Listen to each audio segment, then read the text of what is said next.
Good morning. My name is Faith Thomas, and I am a project coordinator at the Indiana Institute on Disability and Community. Thank you all for joining us this morning.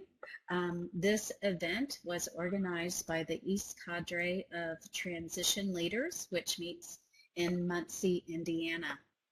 And we welcome all of our guests today. Just for a little bit of technology that you are seeing in case you have not been on Adobe Connect before.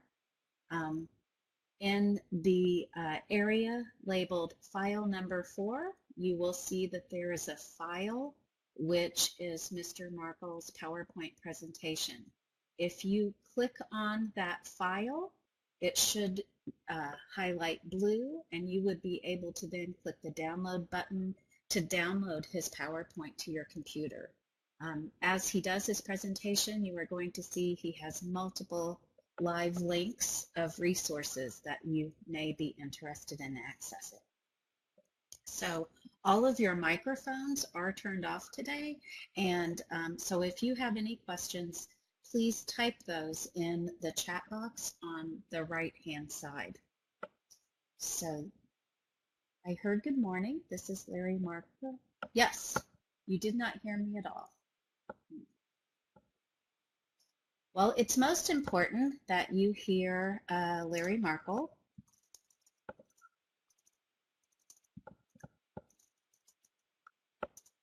I'm still here. Hopefully you can hear me loud and clear.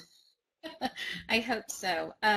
Folks in the participants, would you mind just typing that you hear us? Great. Multiple attendees are typing. So without further ado, we're going to go ahead and get started. I would like to introduce Mr. Larry Markle, who is the Director of Disability Services at Ball State University, where he oversees the university's efforts to provide access to over 750 students with disabilities. During Larry's tenure as director, Ball State has been recognized as a disability-friendly institution, one of a select group of schools going above and beyond legal mandates. Larry is involved in several professional organizations, including the Association on Higher Education and Disability, which is AHEAD, and is past president of Indiana AHEAD. He serves on the review board for the Journal of Postsecondary Education and Disability, and is also project director for ensuring a quality education for Indiana students with disabilities, which is a grant funded by the U.S. Department of Education, Office of Postsecondary Education. Larry has presented at numerous local, state, and national conferences and has co-authored multiple articles that have been published in peer-reviewed journals. In addition to his administrative responsibility, Larry teaches 2 courses at Ball State, an honors colloquium and a graduate seminar on disability and higher education. So we are thrilled that you have been willing to join us today, Larry, and we are very excited to learn from you. So please take it away. Thank you, Faith, and thank all of you for participating this morning. My job is directly working with Ball State students with disabilities. It's such an important part of what I need to be doing and others at colleges and universities across the state need to be doing is with the K-12 folks. And so any kind of opportunity like this that I have to speak with teachers or even students and parents as well, I really appreciate. So what I'm going to do is I'm going to talk a little bit about who our students with disabilities are at Ball State, talk about some of the differences in how it works between K-12 and college for students with disabilities, and then give some suggestions for things that students and their families ought to be considering as they consider college. One thing I will say up front is I've got a pretty good feel for how my peer institutions across Indiana and across the country handle disability services, but I don't speak directly for them. And I'll give examples throughout the presentation that every college or university does this disability services thing a little bit differently. So I guess before I go forward, I want to make sure, um, Faith, make sure that the audio is good. I see a message that may be fading in and out just a little. Um, Yeah, Speaking a little bit closer to the mic now just to make sure that, that can be heard. Am I yeah, being heard okay? you are much better. Initially, you were fading a little bit, so it is definitely better on my end. Maggie Great. also agrees, much better. Thank you. Very good. To enunciate,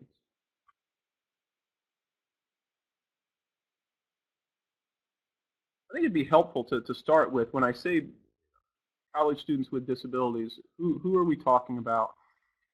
One thing I'll point out is that I have no clue how many students with disabilities we have at Ball State. That may seem like a very strange thing for the Director of Disability Services to say, but students do not have to disclose a disability to the university. There may be dozens, 100 or more other students at Ball State who have some kind of disability but have made the decision not to disclose it to us.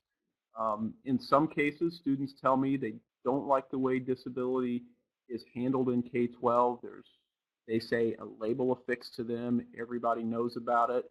They come away to college and have independence, and they want nothing to do with what they think would be a similar process as in high school. So these numbers that I give to you take with a little bit of a grain, with a little bit of a grain of salt, just knowing that this doesn't capture everybody that has a disability on our campus.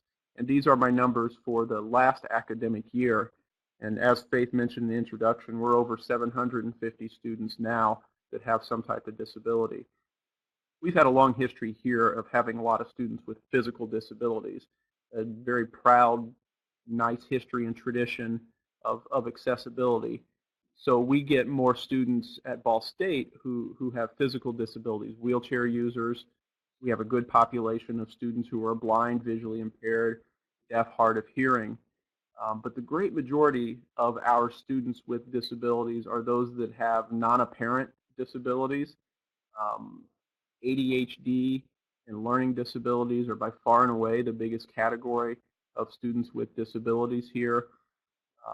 I would say relative to demographics that we've seen a huge spike in numbers of the bottom three categories, if you're following along on the presentation: chronic health conditions, psychological disabilities, and autism spectrum disorders.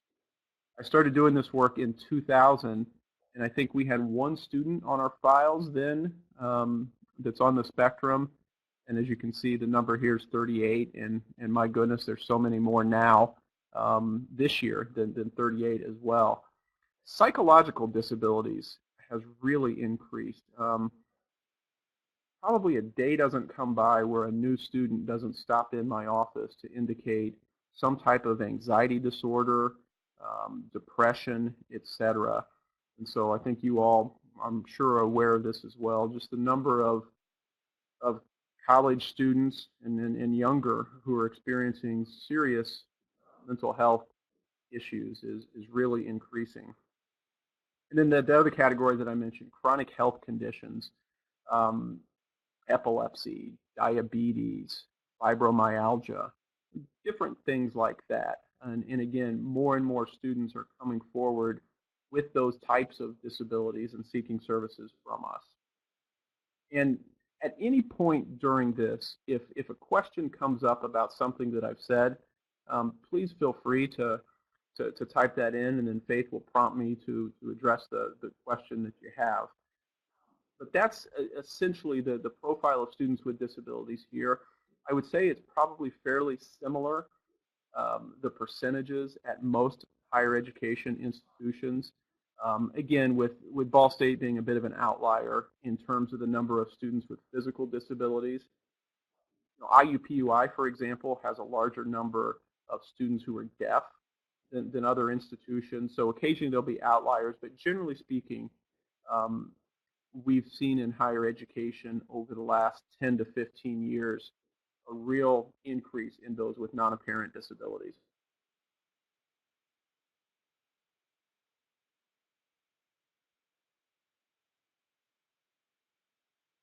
See the question that popped up from Maddie, and I think that's a really good question. That would be, the question is the number of students with psychological disabilities just from my office, or would that capture all the students from the counseling center as well? That would be just from my office.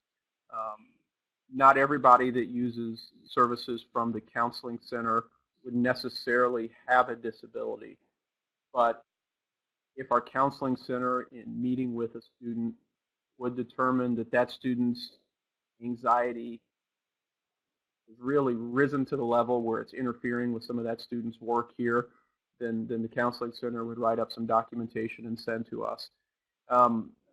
Knowing well our folks at the counseling center here at Ball State, and then also being married to a psychologist at a counseling center at a different university, I can tell you that there's plenty of job security for counselors on college campuses. They are very, very busy with lots of students coming forward, and obviously more staff is desired and needed at counseling centers. But to answer your question, not everybody who sees the counseling center would necessarily have a disability. So those numbers are just from us.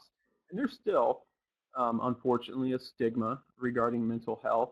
And so some students that may have a mental health disability are reluctant to come forward and to disclose that to the university.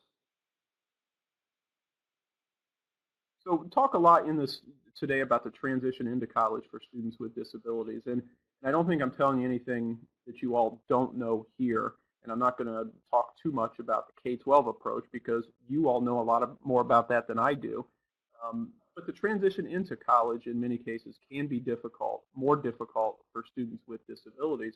It is different in college than in high school. And the real difference is the student has to take the lead with everything that happens in college. There's not a group of people that would come together to plan services for the student, and the parent typically would have no direct involvement with that. So the student takes the lead. The laws are different as well, and in many cases, the types of accommodations would be different also. Just a couple of quick things here. IDEA, Individuals with Disabilities Education Act, you're all very familiar with that, has no application to post-secondary. And so Ball State, any other college or university, for example, isn't governed by the mandates of that law. Section 504 of the Rehabilitation Act, which has some application to K-12, and then the more broadly known Americans with Disabilities Act are what apply to us. And a point that I mentioned on the screen here, I'll point out. Standards at a university aren't modified for somebody with a disability. Our job isn't to modify the curriculum, to modify standards, to guarantee the success of that student. Our job is to make sure that we're able to create access through reasonable accommodations for the student with a disability. 504, as it applies to us, and the ADA are very much about equal opportunity, anti-discrimination. So those are they're real difference. I don't want to bore you more than I already have with a legal sermon here, but just so you know that the laws are different between K-12 and post-secondary. And I think it's a question that I get often from high school personnel, students, and mostly their parents.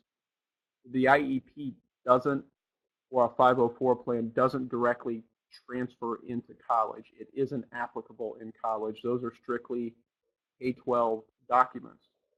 Now, the IEP or the 504 plan is something that's very helpful for an office like mine, a disability services office, to use in working with the student to determine reasonable accommodations, but it doesn't govern what we do at college.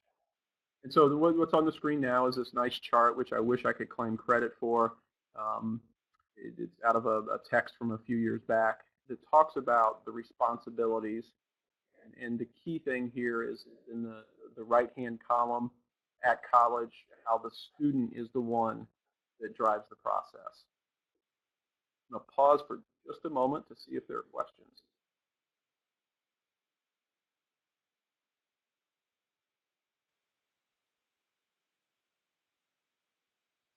None?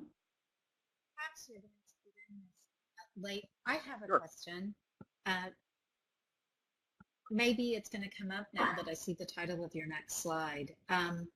You said the IEP is helpful. Is that something that you are using to determine eligibility for Yeah, great disability question, Faith. services? And the answer to that is absolutely yes. So I mentioned before, I started in this work in 2000. And at that point, it was a completely different approach to disability services at college. And probably in many cases, that was governed by K-12 in that students were reevaluated for a disability every 3 years. We know that's not necessarily the case, that updated testing and such doesn't happen anymore. We're not getting the same level of psychoeducational evaluations at college that we may have received 10, 15 plus years ago. So I think colleges at that point had to make a determination. Are we going to work with the student to grant accommodations, realizing that the student's IEP or 504 plan, which may be based on testing that was done at an earlier age, are we going to accept that for accommodations? Or are we going to hold the line and say, no, we're not going to give you accommodations unless you present me with a psychoed evaluation, for example, from the last 3 years? And that still is a bit of a debate in higher education. But I would say that most universities are going the direction that I think we are, that if a student has a history of using accommodations in K-12 through an IEP or a 504 plan, that we would accept that as proof of disability and work with the student to grant accommodation. So the question from Faith dealt with, essentially, are we accepting 504s, IEPs as proof of disability to work with the student for services? So the answer is mostly yes, but again, every college or university might have a slightly different approach to disability services. A real game changer for those of us at college level was the 2008 amendments to the ADA. And the 2008 amendments to the ADA essentially told not just higher ed, but workplaces, et cetera, to back off the high threshold of determining disability. If the person has proof of disability, has a history of using services, accommodations for a disability, we probably ought to be accepting that as a determination for eligibility for services. And so that was a real game changer in many ways. And so some institutions, and I'm not going to single out names, would take a very legalistic approach to determining if a student was eligible for accommodation, and that the documentation presented had to say X, Y, and Z. And if it didn't say all three of those, then the student wasn't going to get accommodation. And so, long-winded answer here to a very simple question. There has been a real sea change within higher ed disability accommodations to being very legalistic, to I think being much more student-centered and student-friendly now, and that we're accepting documentation of a disability that may not be as comprehensive as we would used to. I realized a long time ago, I'm not a lawyer. I don't want to be a lawyer. My job is not a legal job. My job is I'm a student service provider. I want to do whatever I can to assist a student with a disability.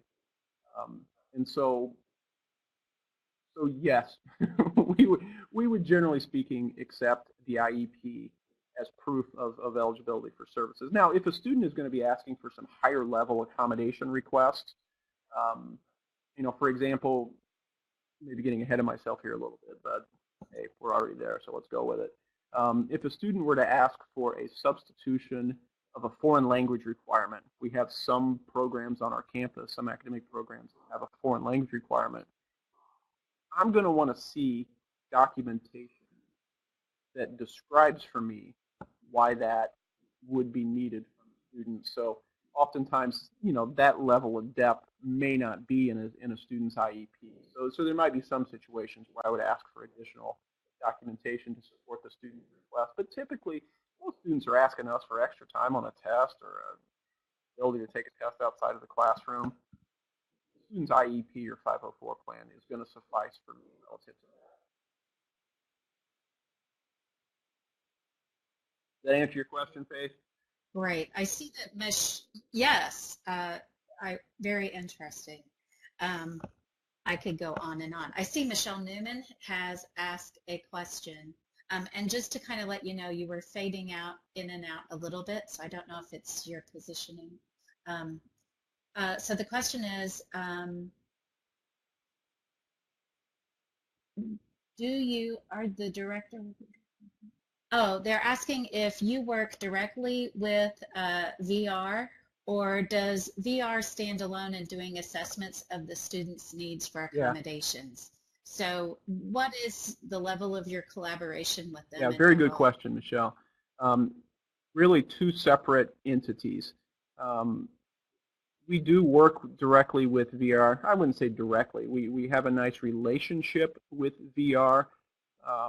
And in many cases, VR does assessment of a student's disability. But our role on campus, the role of a disability services office like mine, is to determine accommodations for a student. And so whether it be somebody from Voc Rehab, whether it be a psychologist who's sending us documentation, I think it's helpful for us to see recommendations for accommodations, and I certainly enjoy that when I see that. And even within an IEP, I like to see what kind of accommodations the student has used in the past. I want to say this without coming across as arrogant or the guy on high here who's making determinations, but ultimately the decision for accommodations at the college level would come from my office in consultation, obviously, with the student, and then in some cases maybe I follow up with faculty just to make sure that a student's request wouldn't alter some kind of essential requirement. But VR is a great resource, and I've got information later in this presentation about VR. I would encourage every student that has a disability and the student's family to have communication with VR. Some cases, VR may not approve the student for services, but my goodness, the benefits that a student could get from VR are terrific. Technology that I'll talk a little bit about in a bit. Gosh, VR helps with tuition, books, etc. in some cases for college students with disabilities. So VR is a wonderful resource. In some cases, VR documentation would be sent to us, and we would use that as verification of the student's disability. Michelle, does that get at what you're asking?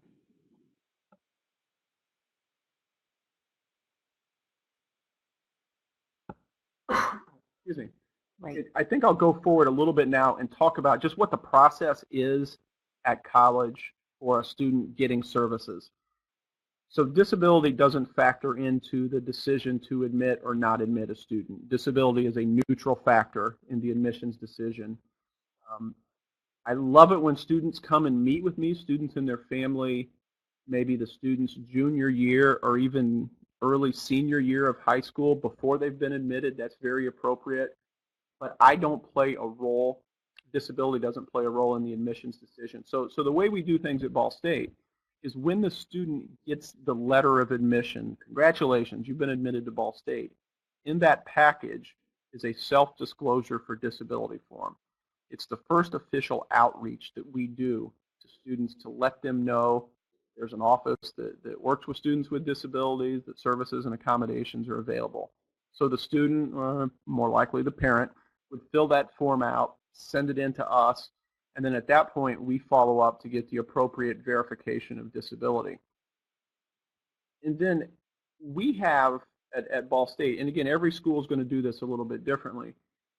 For new students with disabilities, we have information sessions based on the disability type. So a session for new students with mobility impairments, visual impairments, students who are deaf or hard of hearing, and then a session for students with learning disabilities, ADHD, et cetera, where we talk about all the different resources and services that are available, give them the general information, how the process works, and then the student would set a time to meet individually with us to plan the specific accommodations for the student.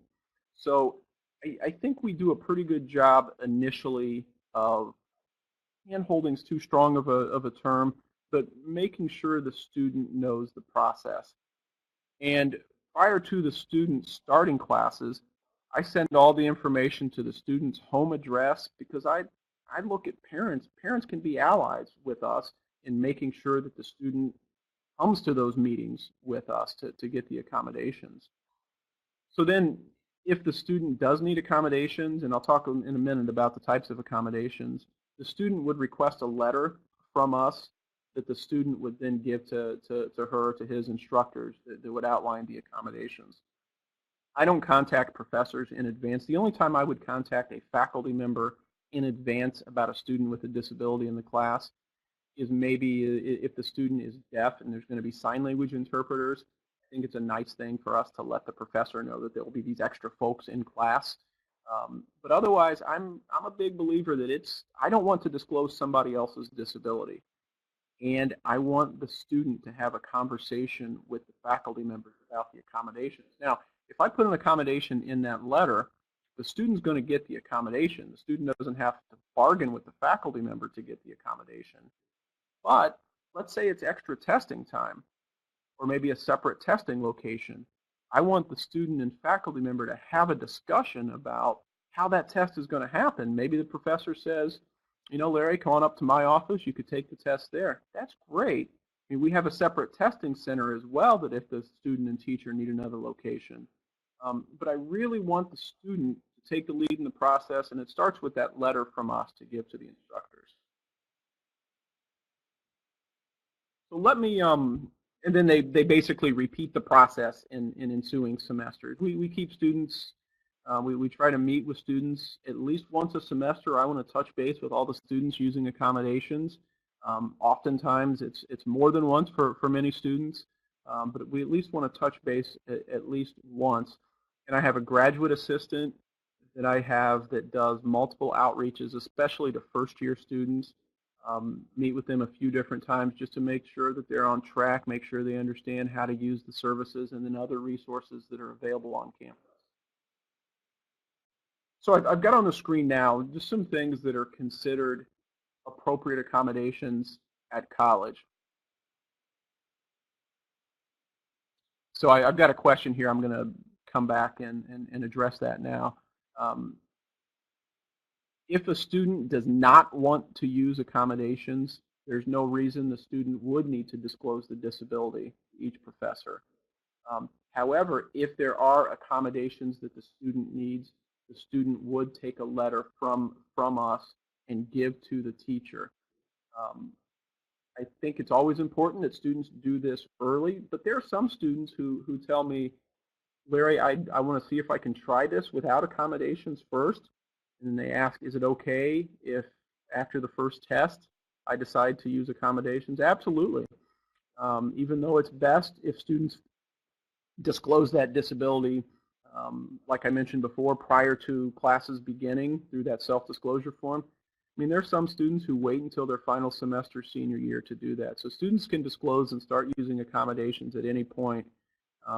But know that there's no means that I would put on a professor's class list, little check mark that the student has a disability. If the student does need those accommodations, it would come from that letter that the student would request from us to give to the teacher. These are some of the accommodations that we provide, and these are accommodations that in some cases are mentioned directly within 504, Section 504, the part that deals with post-secondary education. These others are students have filed complaints with the Office for Civil Rights, and these have been, through OCR letters of finding, these things have been considered reasonable accommodations. I'm just going to briefly go through these. We give students with disabilities here what's called priority registration, essentially meaning that they can sign up for classes before others. And I think it's helpful in many ways for students with disabilities. For the student with a physical disability, obviously, if they want to have time in between classes, an hour break, something like that, to make sure they can get where they need to go, obviously allowing them to sign up before others is important. But maybe for the student using extended testing time, the student with a learning disability or ADHD, it may be good for them to have a break in between classes as well, so that when they do use extended time on a test, it doesn't interfere with a class before or after it. So for a variety of reasons, we grant priority registration to students with disabilities. I've mentioned before, testing accommodations, that's the great majority of the types of accommodations that students request and receive.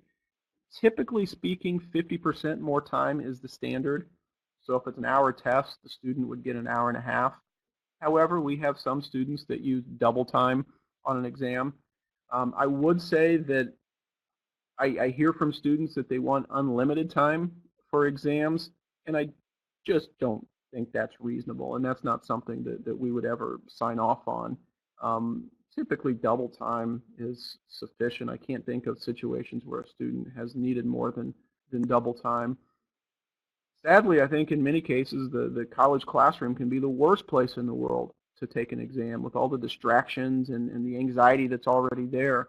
And so in many cases for students maybe with ADHD, maybe with anxiety disorders, getting the student outside of the classroom in a location where there are less distractions can be helpful. Some students with visual impairments or maybe even learning disabilities benefit from hearing the test question read to them. That's an accommodation that's pretty straightforward. I would say that we would never interpret the test question for a student, but a test reader would just read it as it's written. And then obviously converting textbooks into accessible formats is something that we do a lot of. College textbooks don't come in Braille, and unlike in many cases in high school, large print books just aren't going to be available at the college level as well. And so what we do in those situations when a student needs a textbook in an alternate format is there's wonderful technology that we use where we can convert the textbook into an electronic format, and then say the student needs larger print, there's great Zoom text technology and all kinds of other different things, software that the student can use for that. For the student who is blind, an electronic version of the textbook is great. Some students have screen reading software that reads the text aloud to them. Others may have a handheld device that's got a refreshable Braille display on it. So if they have the text electronically, they can follow along with their refreshable Braille display. A Braille textbook, as many of you know, would be many, many volumes and just not feasible in a dormitory. I mean, it would take up half the dorm, probably one or two Braille textbooks. So getting the text electronically has been terrific for our students who are blind. So academic accommodations, testing accommodations primarily, textbooks in alternate formats. And then the third area of academic or classroom accommodations would be note-taking. So many more professors are putting their notes online. I mean, kind of like what I'm doing here, a PowerPoint presentation online that students can print off. I think that's great. It's not like 25, 30 years ago when I was in college where some old person like me would just stand up and talk and we'd have to write notes for an hour. There's so many more things available for all students now. But if a student with a disability still is struggling to get a good set of notes, one, I would want the student to be as independent as possible. So we're big fans here of the Smart Pen, the Live Scribe Smart Pen that I'm guessing many of you are familiar with, the pen that has a recording device built into it. As you're writing notes, it's syncing up what you're hearing with what you're writing, so you could take the pen later, tap anywhere on what you've written, and it's going to pick up the lecture at that point. So we've gotten a few little grants that we've got a bunch of the smart pens that we can loan out to students. If that's not working, we can always find a fellow student to share a copy of the class notes with a student with a disability. Again, we're going to try to promote as much independence as possible, but if we need to hire a note taker, we will. And then we get involved in making sure students have accessibility within the residence hall. For students with physical disabilities, there are some students that have other types of disabilities who may benefit from being in a private room. If those rooms are available, we work with housing to make sure that happens. Attendance policy modifications can be tricky, but with the increase in the number of students with psychological disabilities and chronic medical conditions, I mean, for many of those disabilities, the manifestation is some days it's just hard to get up and function. And so some flexibility with attendance can be a reasonable accommodation as well. I see I've got a question from Maggie that I'll address. What are thoughts on allowing a student to provide oral answers on tests and quizzes to reduce anxiety? Yeah, I think in many situations that can be appropriate. I don't know that I would want that to be the case for all students because, and let me rephrase that, I think we want to be very selective about that just because, again, I want to make sure we are promoting independence as much as possible. So if a student can do this for himself or herself, we want the student to be doing that. And if the student can be using technology, a computer, instead of writing out an answer, I mean, we have many students who struggle with handwriting, struggle with spelling. If it's an essay exam, let's not have the student write that out. Let's have the student use a computer with spell check and such. So Maggie, to answer your question, I think individualized basis, but certainly there have been times where oral answers have been appropriate. I'm going to pause just a moment and see if there are any additional questions relative to what I've talked about here with typical accommodations. While we're waiting to see what Susanna writes, I'm curious about how long it takes, for example, to get one of the accessible textbooks. Really? What's the time frame? And it's generally a pretty quick turnaround. I would think this is a very non-tech person talking to you here, so take my comments for what they're worth. But in 2016. You would think that publishers would be providing textbooks in an electronic format where they would be accessible for students using any kind of technology. Sadly, that's not the case. I mean, it's a battle with publishing companies. So we go about getting the textbook in electronic formats a couple different ways. One, directly from the publisher. In many cases, publishers have their text in an electronic format that they would share with us. Usually they send those to us just within a day or two. I mean, we have to have a receipt of the student buying the book, but they will send the electronic format that would be accessible pretty quickly. If that's not the case, we have a computer lab on campus that could take the book, run it through a high-speed scanner, convert it into a digital format, rebind the book, give the book back to the student, and then they also have the accessible version as well. I mean, that could take, first week of the semester, the busy time, that could take 3 or 4 days, but typically it's usually just a couple-day turnaround. So we encourage students to be on top of things and get the textbooks to us before the semester begins so we can do that. I would mention that technology, that software, we're big fans here of Kurzweil, Kurzweil. And there's Kurzweil technology for students who are blind, visually impaired. But I love what they have for students who have learning disabilities. And so we're able to, with the agreement we have with Kurzweil, give students access to this technology for free, where they could have it on their own computer. We can essentially put their text in like a PDF format that shows up on the screen wherever they might be, on an iPad, on a computer, wherever they are. And the text is going to show up on the screen. It's going to read aloud the text to the student. And as it's reading, it's going to highlight word by word what's being read, helps so much with retention and comprehension for students with learning disabilities. And they come across a word they don't know, they could stop it and give them a definition of that word. So we convert text into formats that can be used with software such as Kurzweil.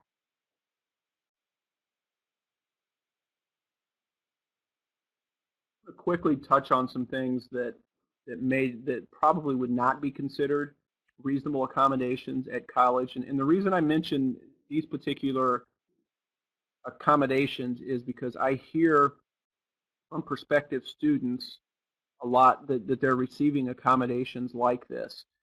Um, students tell me in many cases, I always start these meetings I have with students, with prospective students, maybe a high school junior, senior. Often their parents are along as well. So I'll start the conversation. I want the student to tell me a little bit about his or her disability, and then about the kinds of accommodations that they're receiving. It's always a bad sign for me when the first thing the student does is look to mom or dad um, to answer those questions for them. But in many cases, I'll hear from students, in addition to extra time, separate location, taking tests in the resource room, I'll hear that they get accommodations like reduced multiple choice possibilities. If there are 4 possible answers, the school would take away 2 of those choices for them. In many cases, word banks, or even in some situations, open note exams. Those types of accommodations wouldn't happen at college. And in most cases, there wouldn't be course waivers here. I mean, the curriculum for a student with a disability is the same curriculum for everybody else, but there could be situations where we would do a course substitution. I mentioned earlier language substitution. Our telecommunications department, which is a pretty big program on our campus, widely known, um, has it's a Bachelor of Arts, so it's a 2 years of foreign language. Well, telecommunications determined that the reason behind that is cultural competence. And so the first time a student with a learning disability said, I don't think I'm going to be able to do 2 years of a foreign language, can something happen? We met with telecommunications, and they said, oh, absolutely, we're open to that. And so the determination was that a substitution of cultural type courses for the language requirement wouldn't fundamentally alter that program, that degree. So there are some situations where course waivers happen, but typically the curriculum is the same. In grade amnesty, I mean, the grade you get is the grade you get. Just because you have a disability doesn't mean that we would replace a grade. All right, I'm going to stop. I see I have a question from Michelle. Yeah, the agreement we have with Kurzweil is just for students with disabilities. The question is, could that Kurzweil technology that I mentioned be available for others? Ideally, yes, but right now where we're at, we're only able to offer that to students with disabilities.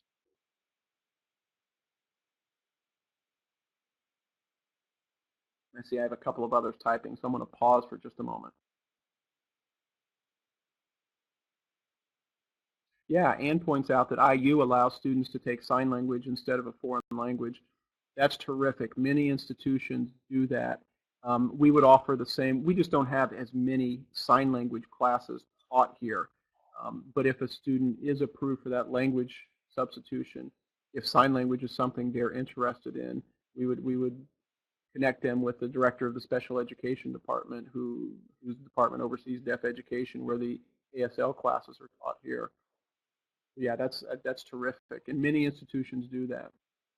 I would point out, though, that there are some institutions that have a foreign language requirement that they don't substitute or waive that for a student with a disability. They've made the determination that a student being fluent in another language is essential to that degree. So as I'll mention later, I would really encourage students where that might be a problem to ask these questions up front. Don't just start at University X and then realize, oh my gosh, to get a degree from this place, I'm going to have to do 2 years of a foreign language. I'd hate for students to find that out after they've started at the university. So asking these questions up front is really important. Okay. just want to move on a little bit. I love it when students prepare as early as possible. I had a student, I kid you not, an 8th grade student come and meet with me with his parents a couple years ago. Just they wanted to make sure that everything that they were doing would set them up for success in college. That was awesome. That's great. So early preparation is key. And then for, this could be said for any college student. I think specifically for students with disabilities, what I have found to be the most important characteristics for success here are independence and good self-advocacy skills.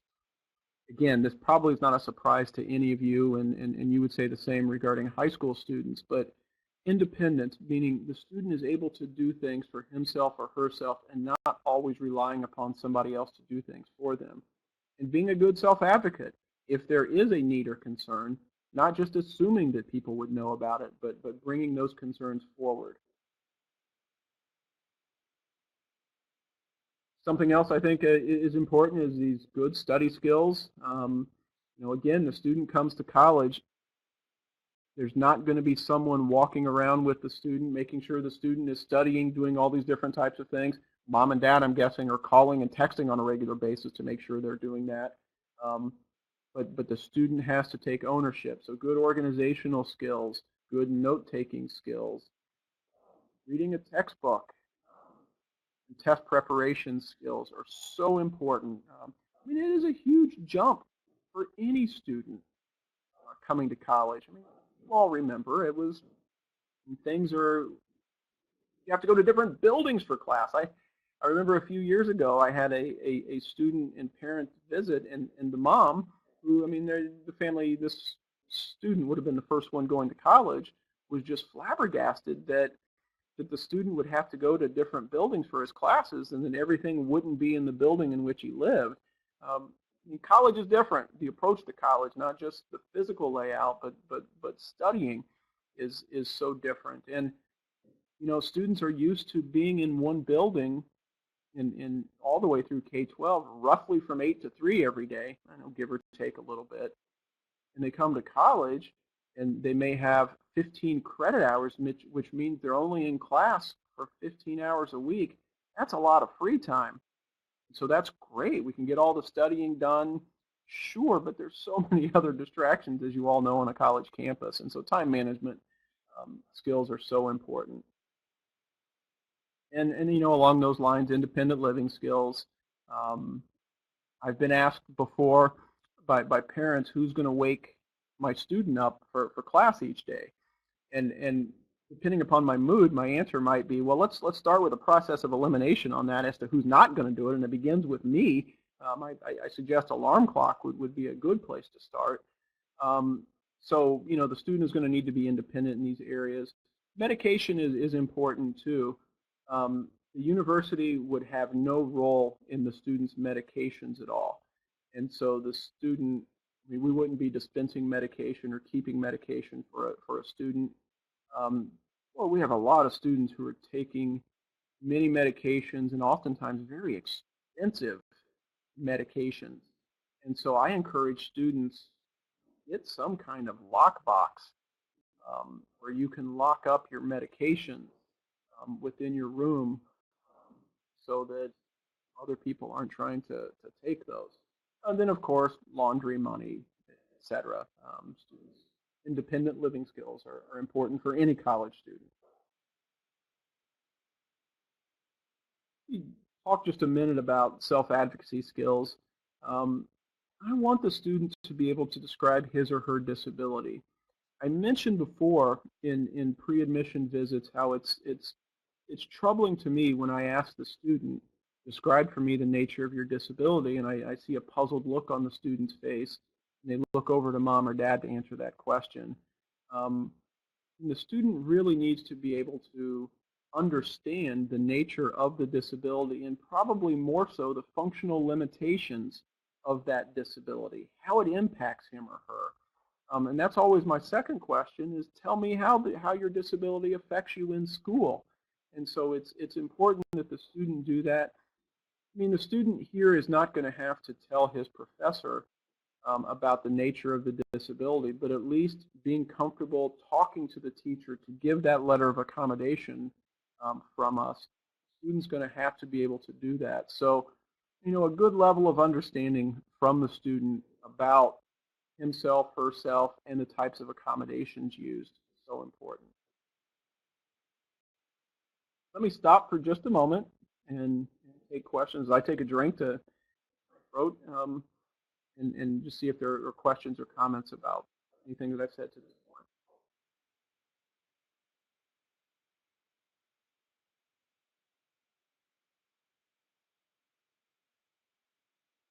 See someone's typing, so I'll pause just a moment. Sorry for the awkward silence.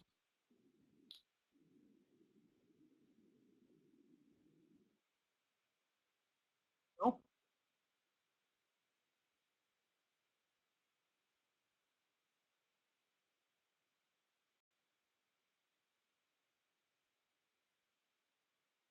Talk about just some of the things in thinking about college that maybe would be helpful for high school counselors, high school staff. Um, just knowing how disability services works in college, that there is a difference between high school and college is so important. And finding out documentation requirements. We talked about documentation a little bit before, and I mentioned that people like me are less dogmatic than we might have been a decade ago about disability documentation. But every university may approach that differently. So make sure that the student has documentation that would be acceptable. And what I ask for in terms of disability disability documentation is I want to see what the nature of the student's disability and how the student is impacted in an educational setting. And so make sure that other universities that the student may be considering don't have different standards for the documentation of a disability. Certainly accommodations on placement exams, SAT, ACT are really important, really important. The standards for admission are the same for all students, so we want to make sure students are getting the accommodations needed to help them do as well as they can on the SAT or the ACT. I've got two resources here. We talked about vocational rehabilitation already, so I'm not going to discuss that again. The Office for Civil Rights in the Department of Education, it has oversight for a university like Ball State. If we're not complying with what those federal laws say, and a student wanted to complain to the federal government, the student would complain to the Office for Civil Rights. OCR would then do an investigation, and if we're out of compliance in some areas, OCR would let us know, and we would fix that. We better fix it because OCR would say, well, we're not going to give you any federal funds if you don't. So OCR has a pretty big stick for colleges and universities. OCR has done a lot of outreach to colleges and high schools on the transition into college. And the link that I have here from OCR is really good for students and parents on the transition into college, some of the differences that we've talked about already. And I'll stop for just a moment as I see that Ann has a comment that taking classes in multiple buildings in a disrupted schedule can be very difficult for students with autism. It takes them time to acclimate. I would certainly agree with that. And would say that there are different higher ed programs that might be more suitable for some students with autism or other disabilities than others. I'm talking now about Ball State. There may be some students with autism, for example, that may need a higher level of one-on-one support than a university like Ball State is able to offer. There are some fee-based programs that are available that provide more one-on-one supports for students. The University of Indianapolis has such a program called the BUILD program. Yeah, and I've got that on the next slide that I pulled up, a link to that. There's also, for students that may need more, you all in Bloomington know this, a place called the College Internship Program. It provides higher level, expensive supports for students on the spectrum. And Susanna, I think, brings out a good point. Scheduling, one of the reasons this is another reason why we give priority registration to students. If going to multiple different places is problematic, if there are classes that are in the same building, or giving the student priority registration could help make sure the student is in locations that might be more comfortable for them.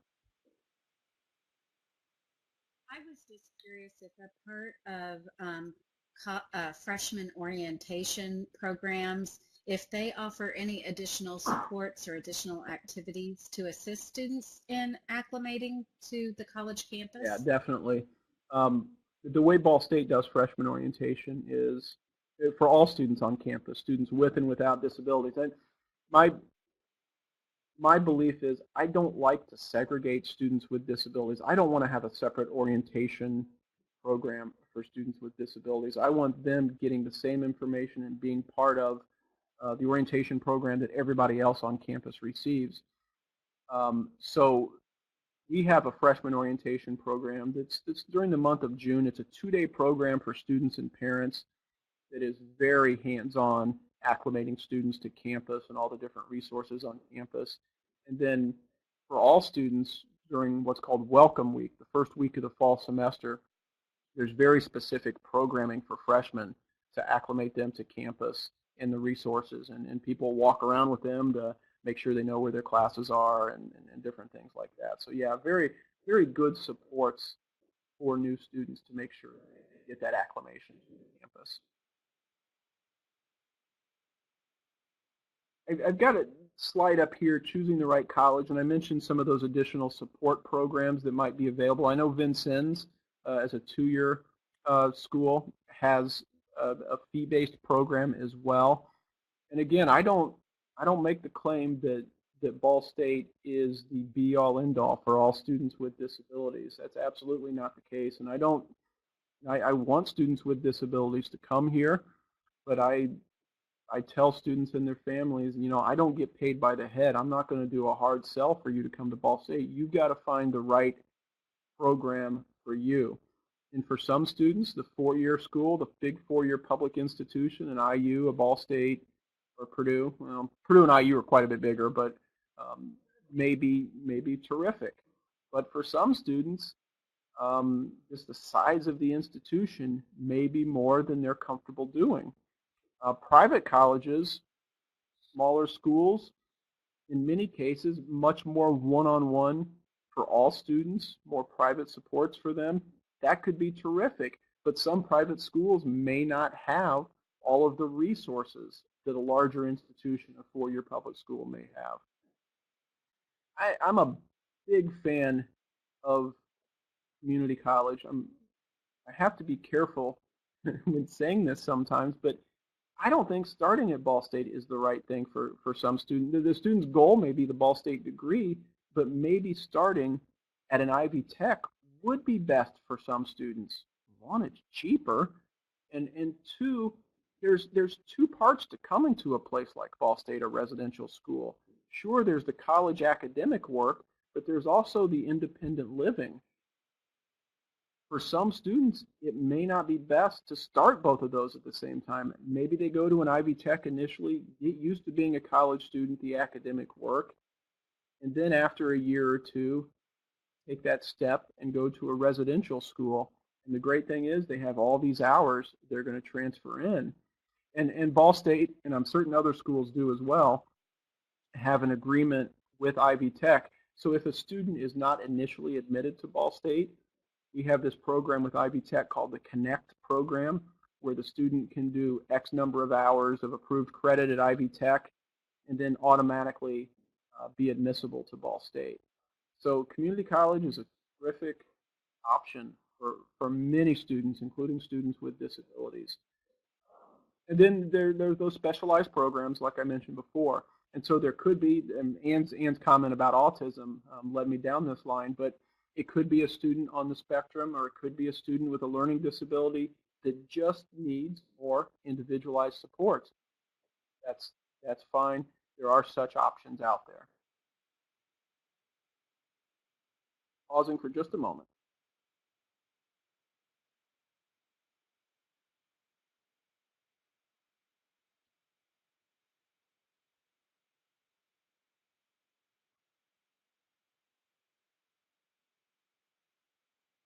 Yeah, and additional programs Susanna points out that I don't have here. And intellectual disabilities, I'm glad that you brought that up.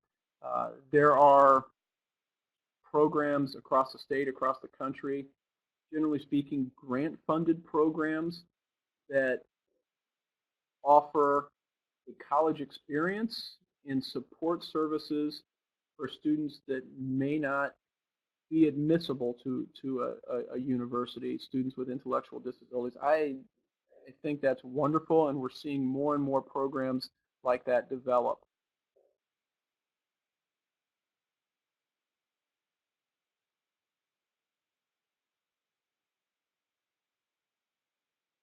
Is that Gene Updike? Gene jumping in. Yes, it is. I was just going to say to Jean that if she would like to put a website or her email for people to reach her for more information in the chat box, then folks can connect That's with her. wonderful. Hi, Gene.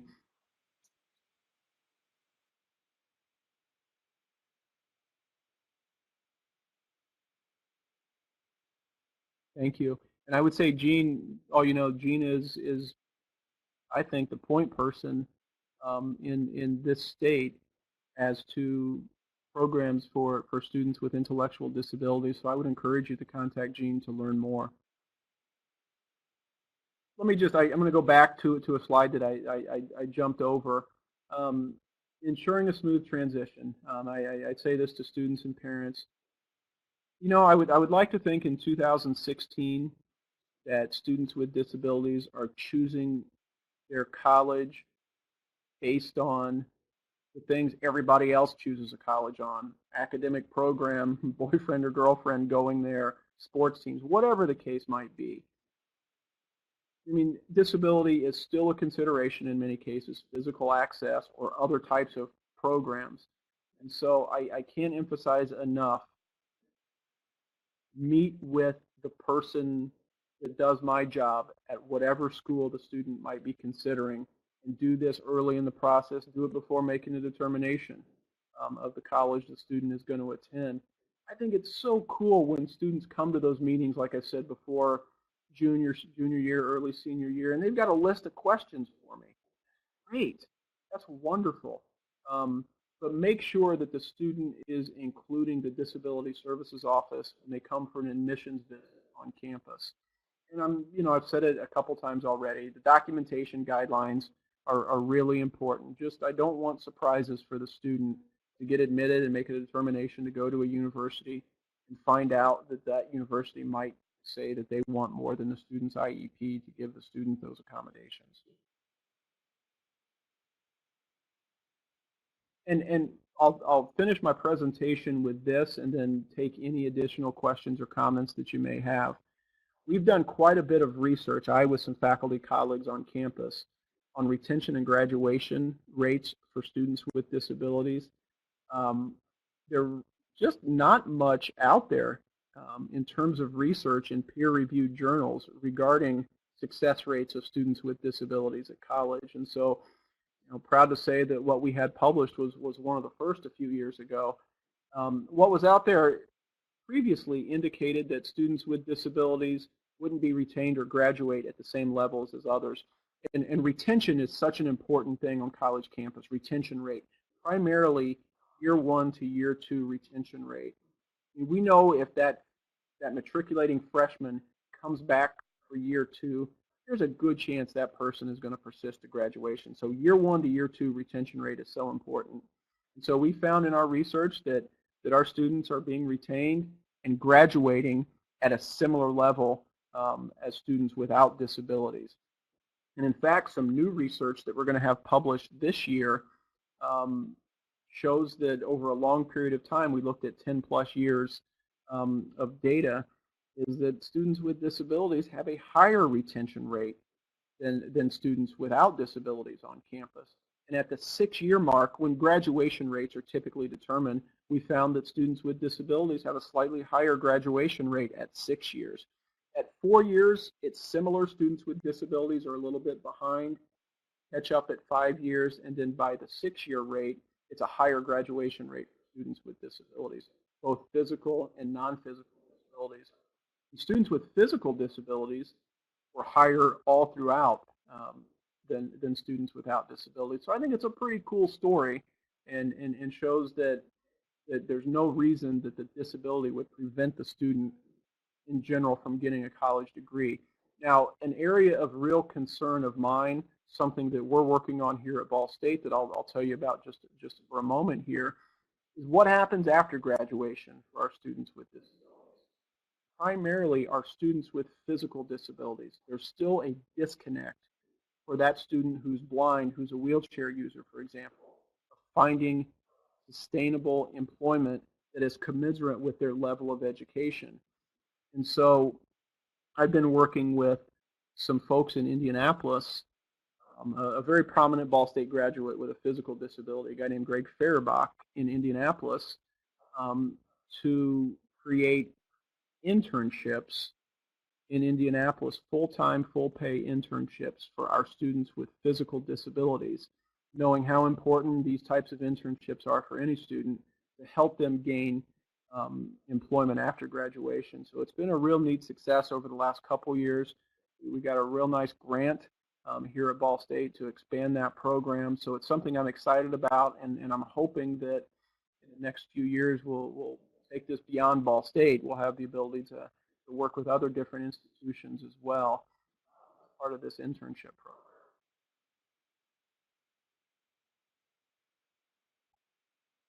So please ask me some questions and make some comments. I'm seeing a question or comment from Michelle. Let me take a look at it and address that. Oh, yeah, support programs like a Best Buddies for students with disabilities. There are some places that may have peer mentors for students with disabilities. I do that informally here. I always, for example, when a female wheelchair user starts Ball State, I can give the company line really well. I'm the director of disability services. I hope so, in describing how things work for wheelchair users at Ball State. But one thing I can't give is the perspective of a female wheelchair user. So I always connect that new student with an older student to give more of that information to the new student. And so there are some institutions that do have peer mentoring programs. We have something here that's somewhat unique. We have something called the Faculty Mentorship Program. This was a program that we started 10 years ago now that connects new students with disabilities with a professor, not necessarily one with a disability, but a professor in the student's major. Research continually shows that for any college student, connection or engagement with faculty is critical for student success. So we thought that by early on connecting a student with a professor to help understand better how, what professors expect of college students and how it all works, that it would be helpful for the students. So we've been doing that for 10 years. It's the first of its kind program in the country. We've got roughly 45 professors on campus that volunteer for this program. We've had 300 some students over the decade that we've been doing it participate in the program. So it's been a real neat program for us. But yeah, some other schools may have peer mentoring programs. We've tried some, structured peer mentoring programs and just found that they just students haven't been as interested in that peer mentoring type program. But we found that the faculty mentoring program worked well for us.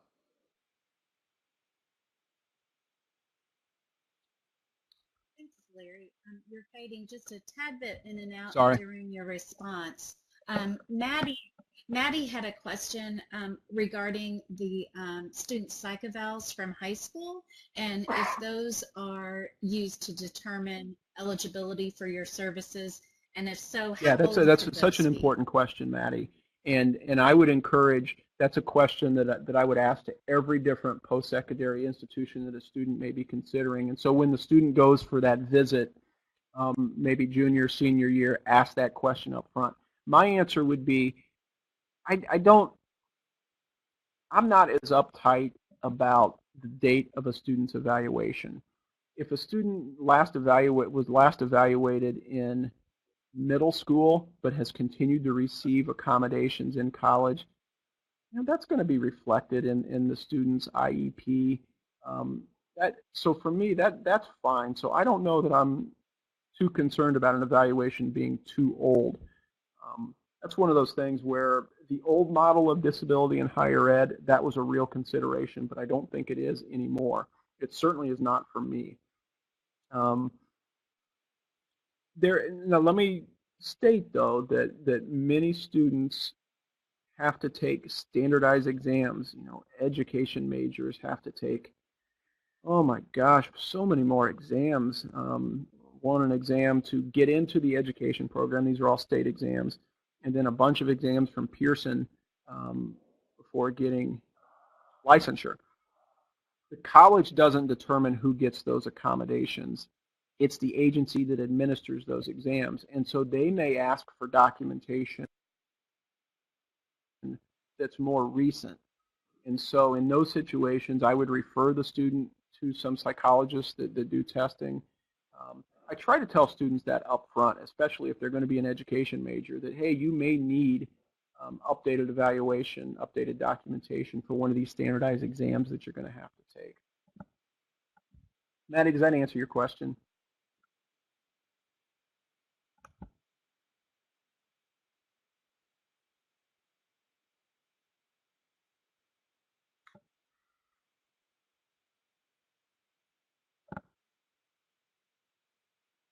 Yeah, how do they get an updated evaluation at college? That's good. It's on the student to do that. I give the student a list of people in the Muncie and Indianapolis area that do evaluations.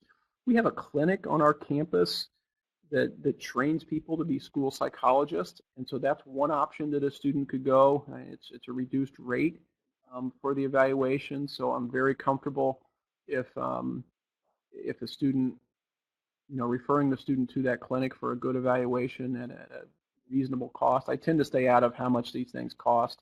Um, there could be a delay for getting tested there, so I give the name of private psychologists as well that could probably get quicker evaluation for the student. And interesting as it may be, there are a lot of students who didn't use any kind, they weren't evaluated, they weren't identified in K-12, and it's at the college level that they think they may have a disability. So I'll refer them to that clinic or to a private psychologist for testing, and maybe they're just getting diagnosed for the first time at that level. So yeah, so it's on the student at the college level to get the evaluation, pay for the evaluation. Oftentimes insurance will cover those costs, um, but so I refer the student out for an evaluation at college.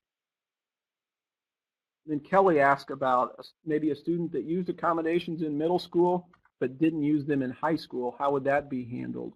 Um, Again, for my purposes, if the student brings me documentation that clearly diagnoses a disability and describes for me a little bit about the impact that the student may have in an educational setting, there's no reason the student couldn't use accommodations in college, even if they didn't use them in high school.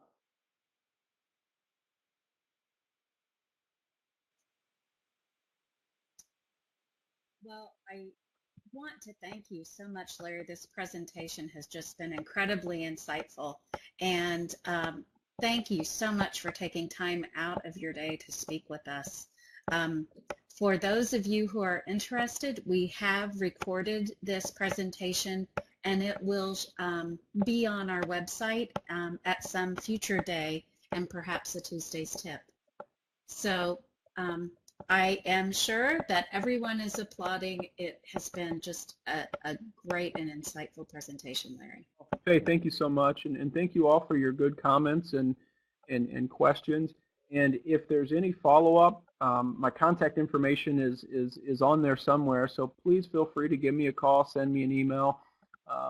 Happy to help in whatever way I can.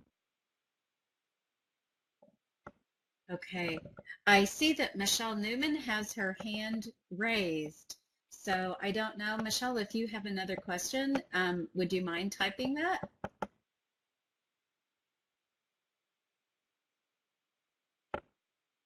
We'll see what she says before we are gone.